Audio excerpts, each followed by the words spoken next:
They used my algorithm to land million-dollar contracts, then quietly erased my name from the accounts. I just nodded and said thanks. 48 hours later, the entire system crashed. Can you imagine pouring your soul into something, building it from nothing, only for the very people who profit billions from it to not just steal your credit, but then, with a chilling email, slash your salary in half? That's exactly what happened to me, right after the product I built hit $1 billion in revenue. But long before that soul-crushing memo landed in my inbox at 6:08 in the morning, I was just me. A girl in a cold, damp basement apartment with a second-hand laptop and this stubborn, almost foolish belief that I could actually build something better. I didn't have much back then, honestly. A stack of instant ramen, a leaky ceiling, and this relentless voice in my head screaming about how utterly broken data systems had become. Everywhere I looked, companies were weaponizing AI, exploiting behavior, selling ads, manipulating habits. And I just kept thinking, there has to be another way. I wanted to design something different, something that actually respected people while still understanding them. So, I started small. I spent countless nights mapping out neural logic on a cracked whiteboard, my breath fogging in the cold air, and my days were a blur of writing code that could learn without needing to steal your entire digital life. I called it Novaline. It wasn't perfect, not by a long shot, but it worked. It was a predictive engine that didn't rely on invasive tracking, just pure math, clear intention, and a whole lot of time. Then one Friday afternoon, a message blinked across my screen. Hey Jess, got something for you. Call me. Elena. Elena. I hadn't talked to her since we graduated MIT. She was brilliant, gritty, sharp, the kind of person who never forgot who helped her during those all-night coding marathons. Turns out, she was now leading back-end architecture at this rising startup called Aerosync. They were building something big in the AI space, fast, funded, and desperate for a solution that didn't cross ethical lines. I told them about your system, she said when we finally spoke. Blake, the CEO, he wants to meet. I almost laughed. Me? The girl who hadn't seen sunlight in 3 days? But I cleaned myself up, zipped the broken side of my laptop bag, and showed up. The office was sleek. Brick walls, whiteboards covered in potential. They didn't have a product yet, just a promise and a name. That's when Blake leaned forward, his eyes locking onto mine, and said, "You've built something special. Let's build it bigger." And for the first time in months, I felt it, hope. That quiet, stubborn kind. The kind that lives just long enough to be utterly betrayed. But that part comes later. Hope carried me through the front door of Aerosync. After months of solitude and silent screams, I was finally stepping into something that felt real. The team was young, fast-talking, caffeinated. Everyone moved like they were running out of time. The energy was electric, and for a moment, I truly believed I had found a place that would finally value not just what I could build, but who I was. The first week, I was brought on as a temporary consultant. Blake insisted on it being a trial run, though it was clear he already planned to keep me. He'd walk by my desk, nodding in approval, sometimes dropping lines like, "The board's already excited about what you're building," or "Let's get you locked in soon." Then, 3 days later, he asked me to step into the conference room. Blake Thurston had a natural charisma. Sleek suits, soft voice, always calling people by their first names like they were lifelong friends. I walked in with a notepad. He handed me a folder. "Your full-time offer," he said, leaning back casually. "We're ready to bring you into the fold officially." The contract was clean, high salary, stock options, a fancy title, Director of Cognitive Systems. It should have felt like everything I'd been working toward, and yet, something tugged at me. I flipped to the final page. There was no mention of intellectual property. No clause about prior inventions. No clear language on tech ownership. I hesitated. Blake watched me carefully, then smiled. "Something wrong?" "I don't see anything about IP," I said. "Who owns what I've already built?" He chuckled, like I'd just asked if water was wet. "Jessica, ideas are cheap. What matters is the team that brings them to life. You've got something good, but this company is where it'll become great. And that takes more than code. It takes all of us." He said it kindly, reassuringly. And in that moment, I desperately wanted to believe him. So I nodded, signed, and shook his hand. But that night, after the buzz wore off and the city lights dimmed into quiet, I sat at my kitchen table and stared at the contract again. Something still felt off. I pulled out my old hard drive, the one with every iteration of Novaline, every log file, every Git commit. I checked timestamps, version dates, submission trails. They were mine. All of it. Built before Aerosync. untouched by any contract. So I opened my laptop, logged into the US Patent Office, and submitted my official application. Jessica Harper, sole inventor. Predictive behavioral model, privacy protected AI. I hit submit at 11:59 p.m. And with one click, I gave myself something Blake couldn't offer: control. Trust is powerful, but trust with a backup plan? That's survival. I knew the demo was important. Everyone at Aerosync had been buzzing about it for weeks. Their first big industry showcase. Blake called it our moon landing. I worked 12-hour days, tightening the logic, optimizing the behavioral feedback loops, even helping craft the pitch deck when no one else could explain the math behind the model. But when the internal invite for the demo event went out, my name wasn't on the list of speakers. I assumed it was a mistake. A logistics thing. Someone would fix it. No one did. So I went anyway.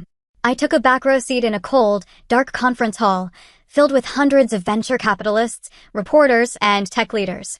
The Aerosync logo beamed across a massive screen, and then Blake stepped on stage, smiling, confident, casual in that curated way founders perfect. He was followed by Madison Chin, the new head of product. I'd barely spoken to her outside of emails. She hadn't touched a single line of Novaline's code. Yet there she was, standing beside Blake, laser pointer in hand, ready to explain how their system transformed AI ethics in real time.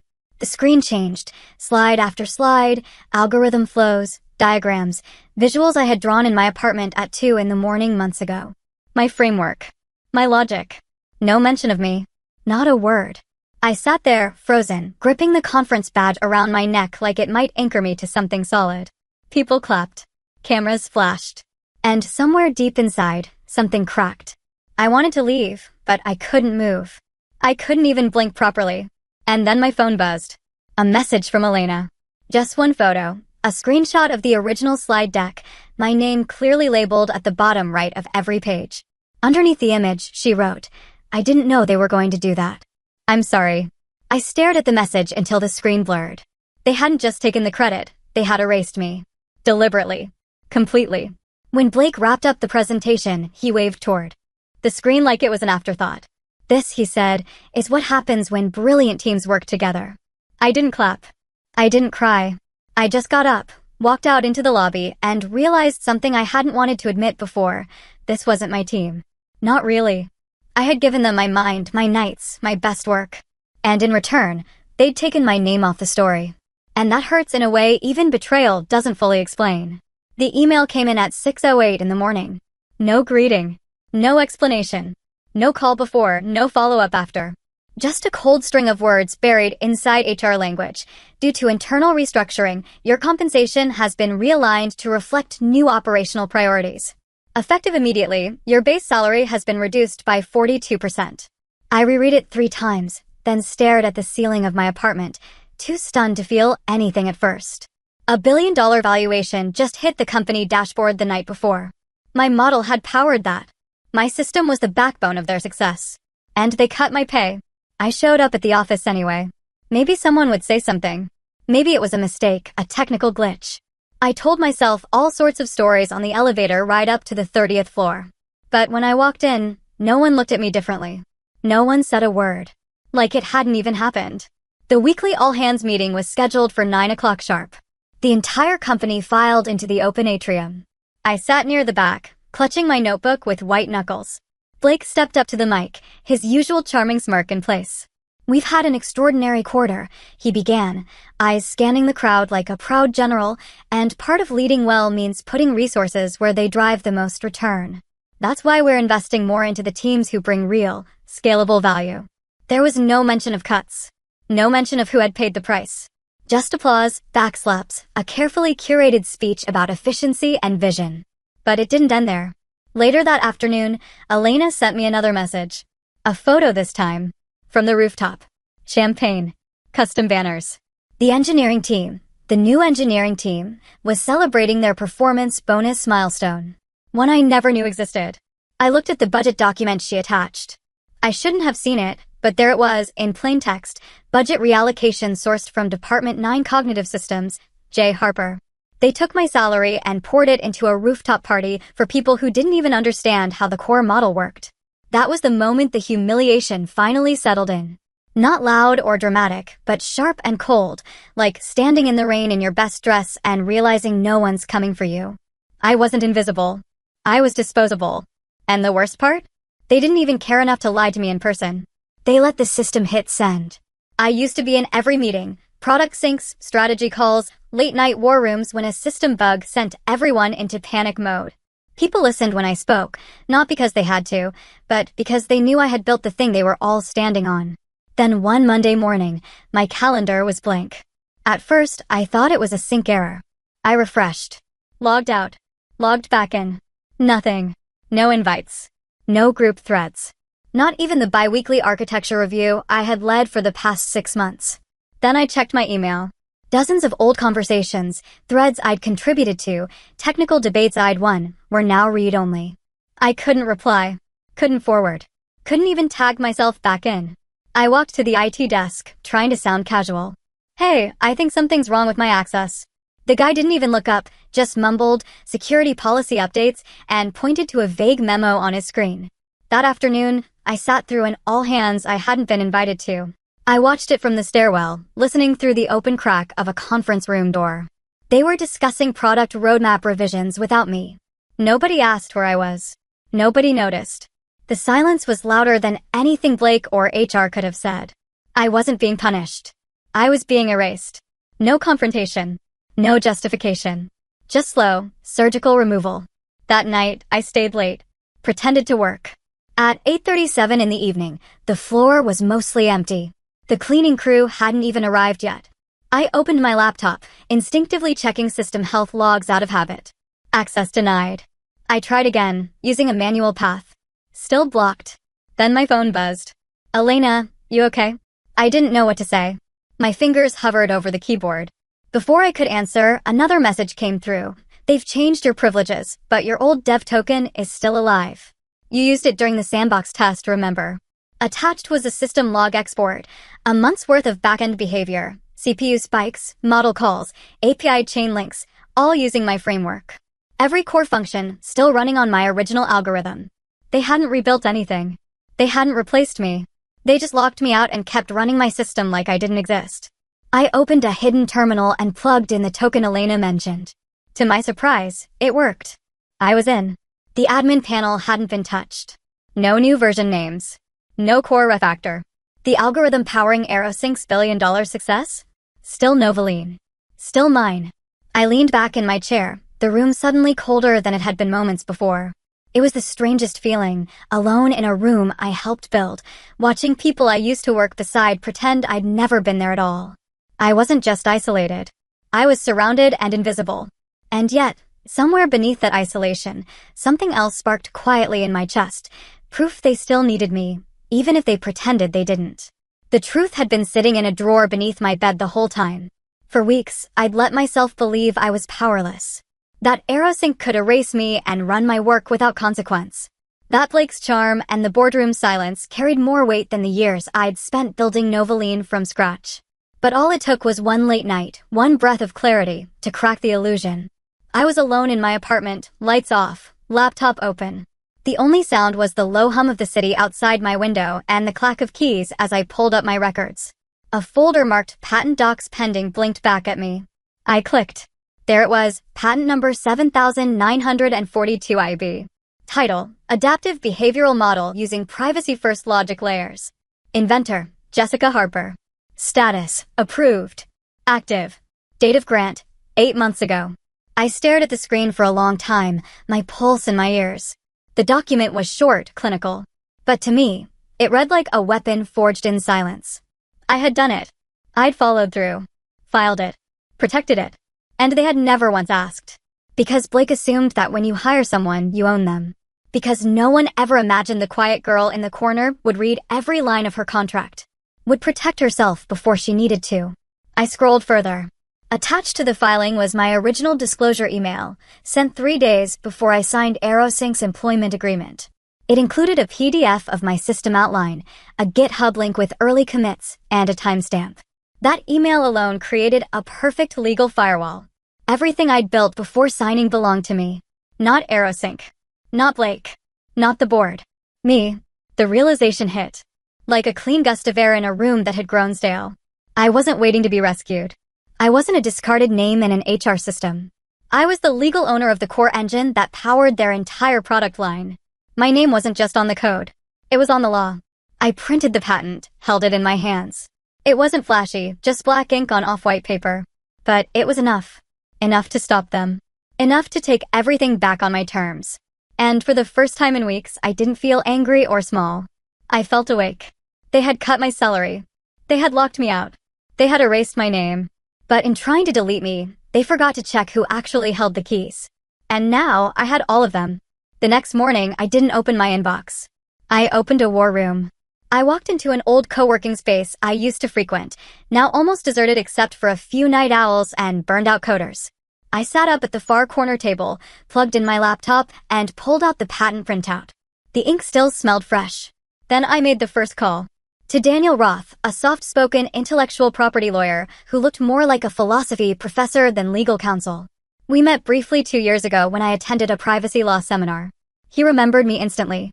"Jessica," he said, "you built something big, didn't you?" "They built an empire off my name," I replied. "I need to stop them from selling my invention. I have full documentation. The patent was granted 8 months ago."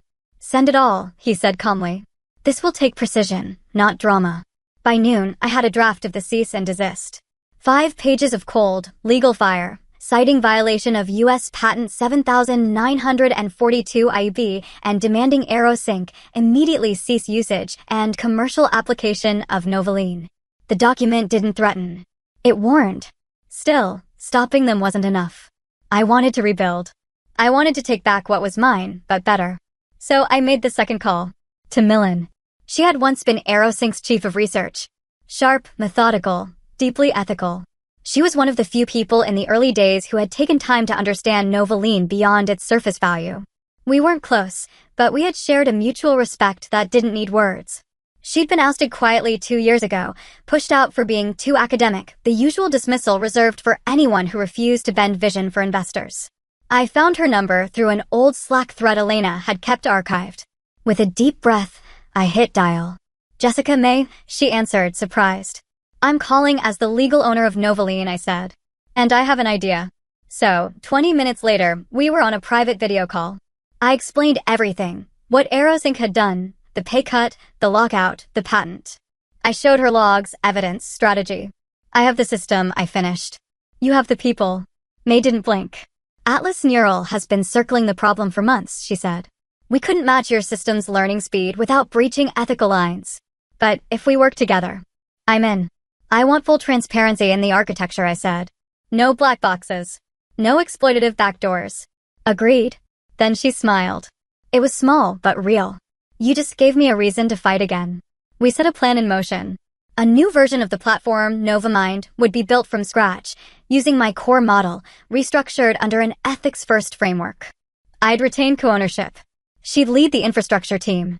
That evening, Daniel sent the cease and desist to AeroSync's legal counsel. And I sent May the first commit to our private repo. 2 hours later, Elena texted me. Just one sentence. They just called an emergency board meeting. I smiled, leaned back in my chair, and whispered to myself, game on. The cease and desist went out at 7:04 in the morning, sent directly from Daniel Roth's office to AeroSync's legal department. It arrived in a PDF attachment marked urgent, IP violation, patent 7942 IB. By 7:30, the company was on fire. I didn't need to be in the building to feel it. Elena kept me updated from inside. Text after text came through like a live newsfeed. 7:42 a.m. Blake's office door just slammed shut. 8:03 a.m. Legal pulled Madison out of a product briefing. She looked like she'd seen a ghost. 8:27 a.m. Client success just froze 3 accounts. They're waiting for direction. Everyone's panicking. But I wasn't panicking. I was drinking coffee in a quiet cafe across the river, watching the fog roll between buildings. The same skyline that once felt untouchable now looked small, fragile, like the illusion it had always been. At 9:15, I got the call. It wasn't from Blake. It was from Julia Pike, AeroSync's general counsel. Polished. Too clever by half. Her tone was measured, but I could hear the tightness beneath it. "Jessica," she said, "we'd like to resolve this amicably. No one wants a legal battle. Blake asked me to offer you a consultancy agreement. High retainer, flexible hours, and of course, full credit attribution for the original work. She paused, clearly waiting for my gratitude. I kept my voice even. You mean, the work you denied I had any part in? There was silence. Let's be reasonable. Reasonable? I repeated, tasting the word like a bitter pill. I didn't yell. I didn't argue. I didn't ask for more time or a better deal. Instead, I opened my laptop and replied to Julia's follow-up email. Attached were the original timestamps, Git commits, early blueprints, and a clean PDF of my granted patent. I also CC'd 5 attorneys, Daniel, 2 specialists in IP enforcement, 1 retired federal judge now practicing arbitration, and Carla Montes, a bulldog known for dismantling tech companies who'd stolen from solo inventors. I ended the email with 3 words, see you soon. Then I hit send. No flair. No threat. Just facts. Cold. Clean. Legal. Across the city, AeroSync's executive Slack channel lit up with panic. Blake tried to reassure the board. She just wants a payout, he insisted. We'll settle, rebrand the platform, move forward. But he was wrong. I didn't want money. I wanted the truth acknowledged. By noon, 3 enterprise clients had paused all active engagements. 2 issued formal inquiries into the patent conflict. And Elena told me someone from engineering had printed out the cease and desist and taped it to the break room door like a warning. By 3 o'clock in the afternoon, AeroSync had scrubbed all promotional material mentioning original system architecture. Their website went into soft maintenance mode. And Blake? He still hadn't called. Because he knew there was nothing left to say. I'd played by the rules. I'd waited. I'd given them every chance to fix what they broke. But now? Now I was done playing. And the silence I gave them in return was louder than anything I could have said. The ballroom at the Conrad Hotel was packed. Every seat taken. Every eye forward. And every badge bearing the logo of someone who once ignored me. I stood just behind the stage curtain, fingers cold despite the heat of the overhead lights. Across the stage, the Novamind logo glowed, sleek, modern, framed in soft blue and silver. Beneath it, ethical intelligence reimagined. We had spent weeks refining that tagline. Now it was real. Millen appeared at my side, clipboard in hand, nerves well hidden beneath her quiet intensity. She leaned in. You ready? I looked at her and smiled. I've never been more ready. And I meant it. When we stepped onto the stage, a hush fell over the crowd. Millen opened with her usual directness, no hype, no theatrics. She introduced Novamind as the first commercially viable, privacy-forward AI infrastructure with verified ethical compliance. She laid out performance specs, privacy controls, transparency features, all backed by data. Then she turned to me. And now I'd like to introduce the mind behind Novamind. The original architect. The inventor of the framework that changed everything. It took me a moment to move. Applause began, soft at first, then swelling, pouring over me like something tangible. I stepped forward, breath catching in my throat. It wasn't just the crowd or the lights. It was everything beneath it. The years alone at my kitchen table, the silence after the salary cut, the erased credits, the betrayal. All of it gathered behind my ribs like pressure held in too long. And now it burst. I walked to the podium. I didn't plan to speak. I began, my voice steadier than I felt, because for a long time, I didn't think I'd ever be allowed to own my work again. But today isn't about revenge. It's about rebuilding. About showing that innovation doesn't have to come at the cost of trust. Behind me, the screens shifted to live system performance charts, Novamind running 10 times faster than anything AeroSync had ever produced, using a fraction of the resources, with zero data compromise. A whisper ran through the room. In the front row sat Riley Grant, CTO of Vanta Systems, one of AeroSync's biggest legacy clients. For months, they had been Blake's prized account, used in every investor pitch. Now Riley was scribbling notes. I didn't think much of it until the break. Backstage, one of Atlas's project managers, Theo, rushed in, holding a signed document. His voice shook with disbelief. Vanta just inked a full systems migration, effective immediately. What? I asked. He laughed. They're pulling out of AeroSync entirely. We just landed a $14 million contract. My breath caught. May stepped beside me again, a rare glint of emotion in her eyes. They came for the ethics, she said. They stayed for the speed. I turned away from the chaos, from the cameras and flashing screens, and looked at my own name on the welcome banner, Jessica Harper, co-founder, Novamind. It was there. Bold. Undeniable. And for the first time in years, I wasn't fighting to be seen. I was exactly where I was meant to be. I closed my eyes for a moment, just long enough to feel everything lift. The shame, the doubt, the silence. All gone. Replaced by something louder. Something true. 3 months after the Novamind launch, the penthouse floor of the old Aerosync building belonged to us. Atlas Neural had closed the acquisition in record time. The headlines called it a strategic merger, but we all knew the truth. Aerosync collapsed under the weight of its own arrogance, and we had quietly moved in to claim the ruins. Not out of vengeance. Out of vision. I stepped out of the elevator onto the 35th floor. Once Blake's kingdom, now just a beautifully lit space with polished concrete floors and floor-to-ceiling windows. The same floor where he'd cut my salary, reduced my value to a line item, and pushed me out with a smile. Now it was my office. My name on the door. My team filling the workstations. And my system, Novamind, running at the heart of every project across 2 continents.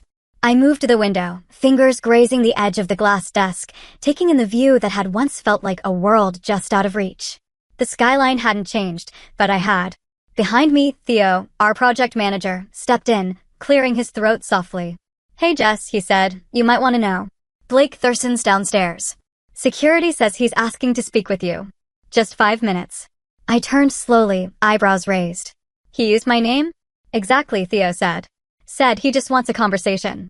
Quiet. Off the record. For a moment, I said nothing. The room was quiet, but not heavy. "Should I send him up?" Theo asked. I shook my head. "No." He nodded once and turned to leave. But I stopped him at the door. "Actually," I said, "tell him something for me." Theo turned back. "Sure." I smiled gently, but with the weight of everything that had come before it. "Tell him," I said, "compensation's been realigned." Theo chuckled, the kind of quiet laugh that knows the whole backstory. "Got it." As he left, I walked toward the bookshelf where the framed copy of my patent now sat beside a newer one, Novamind Adaptive Ethical Framework version 2.1, signed by both May and me. Outside the window, the city moved on. Deals were being made. Products launched. People climbed ladders, some honestly, some not. But in this moment, in this room, I felt no bitterness. No hunger for revenge. Just something cleaner. More lasting. Honor restored. I had reclaimed everything they tried to take. My name, my legacy, my seat at the table. Not by screaming. Not by breaking the rules. But by being better. Smarter. Unshakably patient. The kind of woman they'd never see coming until it was too late.